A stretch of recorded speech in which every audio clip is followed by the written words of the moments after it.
What's up, you guys? It's Matt here. So in this video, I wanted to talk to you about a card that someone basically told me about, and they were like, hey, you should check out this card. If you're looking at this card, check out this card. And it was in regards to the Chase Freedom card. When I talked about the Chase Freedom card, it may be the best Chase card out there, I believe. Someone commented and said that the US Bank Cash Plus card may be a comparable card to those two. So maybe I'll do a comparison in the future, but I'm going to focus on the reward structure because I haven't reviewed this card yet. So we'll get into that in just a second. Before I start, make sure you hit the like button on this video. Also hit the subscribe button for more videos just like this one. Remember that I do a giveaway every single week. So if you want to know about that giveaway, stick around to the end of the video. And remember, the giveaway has changed. So if you are familiar with the giveaway and you think you know it, you probably don't. So stick around till the end and you'll hear all about the changes. So the US Bank Cash Plus card. It sounds like a good card. I mean, once they start extending the names, I mean, that's where you know it's kind of a good card. I don't know what card had that name. They had a really long name when I was going over a list of cards, and I believe it's a Bank of America card, but I definitely will check it out. And if I do have any information, what the name is, because it's a long name, I'll probably say it at the end of the video. But the US Bank Cash Plus card. This looks like an amazing card. I mean, from, a 10,000 foot view, it looks like an amazing card. And, they said, hey, compare this to the Chase Freedom card. And I was just like, how about I just do a review on it? So this card has a $0 annual fee, which is always good. Absolutely always good. It has a $150 bonus when you spend $500 in your first 3 months, which is really good.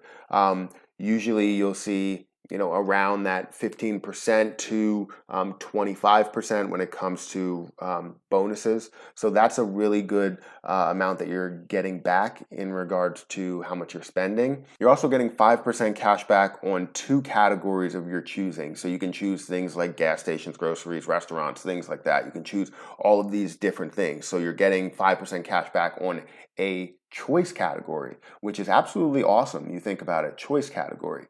But this is per quarter. So whenever you have a quarter, you change what you want, and you can keep the same thing, I guess. But then you can change it all around and get 5% on 2 different choice categories, depending what your spend will be. If you know your spend is going to be $14,000 in a month on groceries for some reason, I don't know how many picnics you're having, but $14,000 a month on groceries, then you can use that card, get 5% back, switch it to groceries, and go from there. And then the next month you spend $650,000 on restaurant purchases, then you can go ahead and use 5% cash back there. So I know those numbers are extreme, just slightly extreme. Those are like Mark Cuban numbers or something, or Mr. Wonderful numbers. Now, this does have a downside to it, which I don't really like, but it has a $2,000 cap. So it's up to $2,000. So when I said $650,000, that's not realistic. You're going to get capped at $2,000, and then the rest of that, the $648,000, is not going to be covered, or it'll probably be like 1%. Yeah, it'll be 1% that you'll get back, which I'm sure that has a cap on it as well, just because you're spending so much. Just bear with me here. I'm struggling. No, so it has a $2,000 combined eligible net spend each quarter. So if you have 2 categories and you're spending less than $2,000, that's something that I'm like, how? I don't know. 3 months you spend less than $2,000 if you wanted to combine grocery stores with restaurant purchases, and you actually have large amounts that you spend on groceries and restaurants, then it might not work for you, but then again, it might work for you. So $2,000, it doesn't seem like a lot, but it is each quarter. So that means it'll be $8,000 per year, which is not bad. It's not bad. It's just I don't think it'll cover everyone's spend.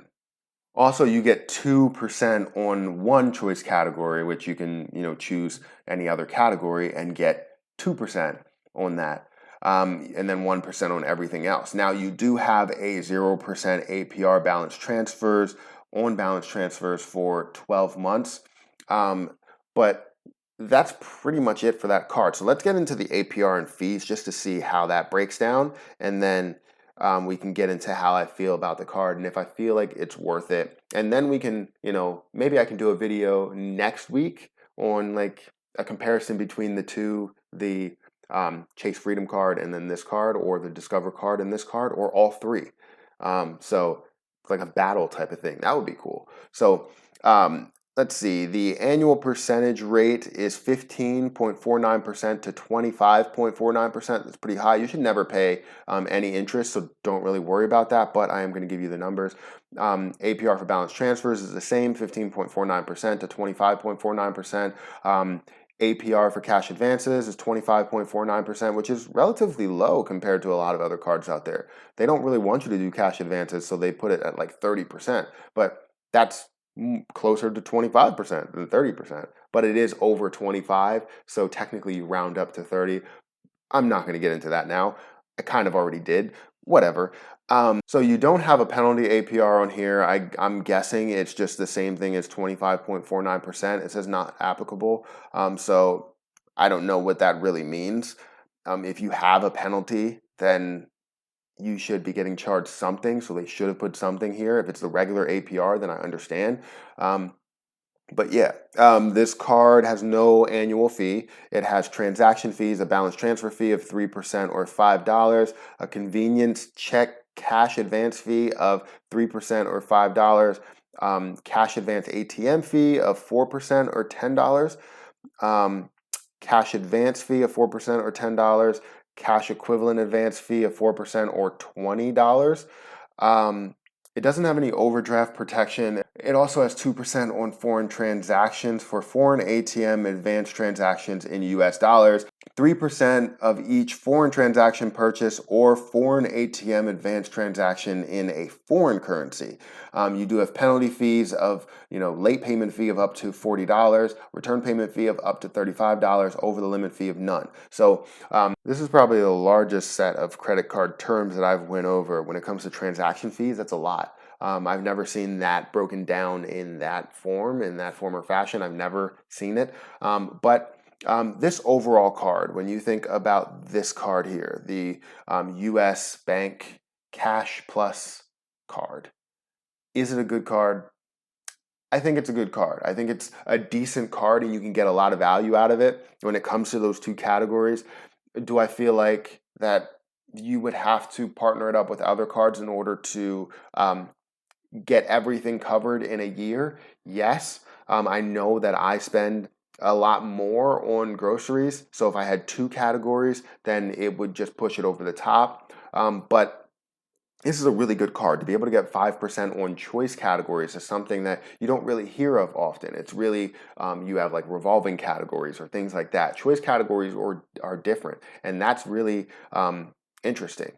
It's really interesting to me. So I think the US Bank Cash Plus card is definitely a card that you should, it's not really, I don't think it's a starter card. I think it's something that you should push towards as more of a keeper card, really. That upper level to where you can get the max amount of value that you can get out of it, especially at no annual fee, getting that bonus. It's going to be a really good card for you, your situation, for everyone's situation out there. I absolutely love it. So check this card out. I'll put some sort of link in the description if I remember. I'll try to remember. Very busy with my MBA program, so I'm sorry if I'm not getting back to comments, but I'm trying to. I get back to maybe like 10, 20 comments or so, but I really appreciate all of the comments that I get, and I want to answer all of them, especially the ones that are questions like, hey, how do I do this? Or what card would you recommend in this situation? I really want to answer those questions because those are people that need my help. That need my recommendation, that want to understand how I think, how other people think, how other credit card YouTubers think. So that's really interesting to me, and I really want to answer those questions. But this is the card, US Bank Cash Plus card, really good card. Check it out. But that's my video. Make sure you hit the like button on this video. Also hit the subscribe button for more videos just like this one. Also, I do a giveaway. I give away 2 Amazon gift cards every single week. 52 weeks a year, I give away 2 Amazon gift cards. So if you want to be a part of that, all you have to do is comment on at least one video for the week, like at least one video for the week, and also be subscribed to my YouTube channels. both of them. This channel, which you can hit that little red subscribe button, and when that turns gray, right, or I guess like a whitish gray, you can hit the little bell icon that, you can basically get notified when I post another video, and that will help you out. And then you could also do the same on my podcast clips channel, which will be down in the description. Also will be up in the cards. Check that channel out, but in order to enter the giveaway, you have to be subscribed to both channels. That's just how it goes. So make sure you do it, and you'll be entered in those giveaways, and it shows that you support me. And it's not something where I'm just like, hey, go subscribe to that channel or you'll never get anything. No, I want to make sure the people that are supporting me are actually getting the gift cards, not just people that are, coming through and like commenting one word and then leaving after a second. That really brings my view duration down. It also shows that you're not really supporting me. So I really appreciate the people that support me and watch the whole thing. So check out both channels. Sorry, that was a long explanation. But that's it, guys. Thank you so much for watching, and I'm going to have to get out of here. And until next time, I'll see you guys later.